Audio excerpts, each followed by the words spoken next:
This world is all about branding and marketing.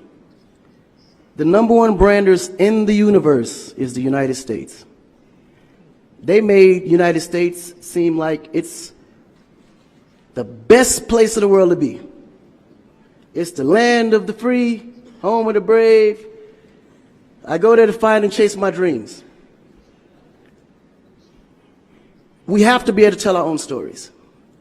Directors, filmmakers, entertainers, it's going to be clearly, and the press, it's going to be your job to redefine how people think about Africa.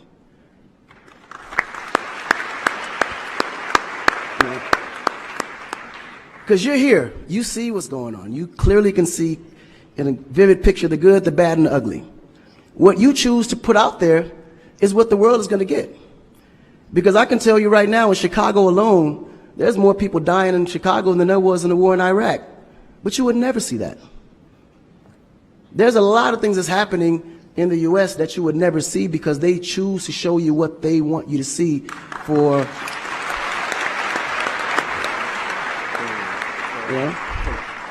It's about country integrity. You have a certain reputation you have to keep. No one puts their family business out into the street. One of the problems we have in Africa is that when something happens, the press is quick to put out negative energy and quick to put out a negative story. And then that story goes on to internet, and other broadcasting systems take it and they post it. So when you look at places like Kenya, for instance, that I know of, maybe 2 terrorist attacks, but it was everywhere. So now people was afraid to go to Kenya because somebody shot up the mall. But then when you look online, there was over 25,000 attacks in the U.S., but you only knew about maybe 5 or 6. So we have to really rebrand. And then when you look at how the world perceives Africa, they're right. You see zebras, lions, tigers, bears. Oh my. You get to the point where you think Africa's just a big jungle. The images that they're showing of Africa is historical images. This is way before civilization. This is when they were still, battling with spears, like times of Shaka Zulu. No, I'm serious. But then when you look at the U.S., they're showing Superman, Batman,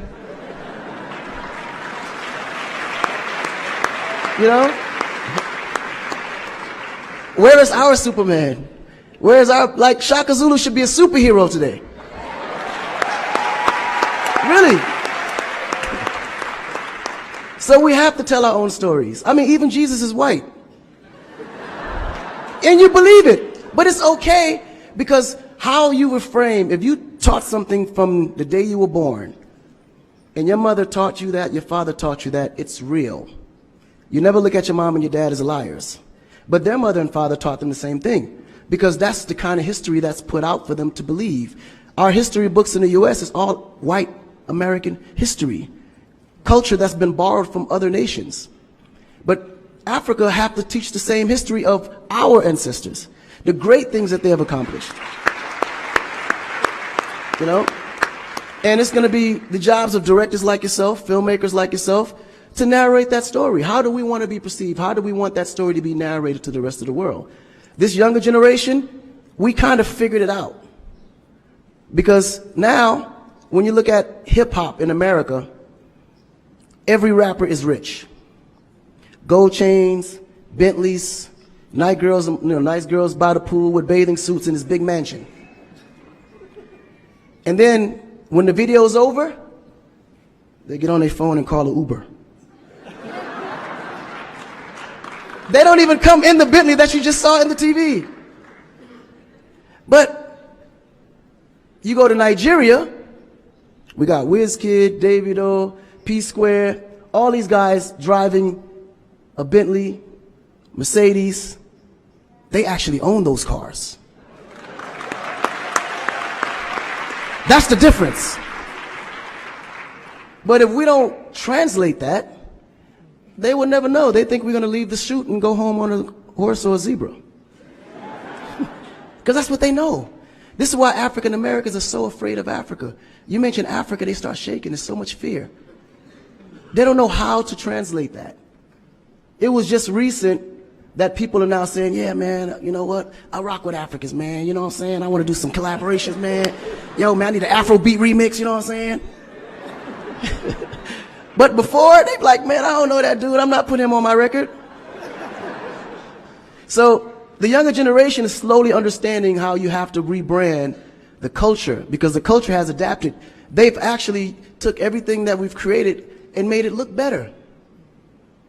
They made a superstar look like a superstar. When I look on TV and I see our biggest entertainers, they don't look like stars.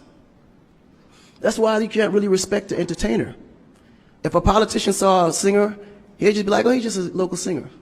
But if he go to that local singer's performance, he may sell out the stadium because he has a huge influence, but the image is not there. So we have to take the image as a huge accountability for ourselves and realize that Africa really does have a reputation. But if we allow our stories to be told, our stories will be told according to their agenda on what they need to be able to benefit from Africa. So we have to tell our story so we can be able to understand how we can utilize that story to benefit for our agenda. You know? So in closing, this job is for the entertainers, the filmmakers, the reporters, and anyone that creates content. We have to rebrand.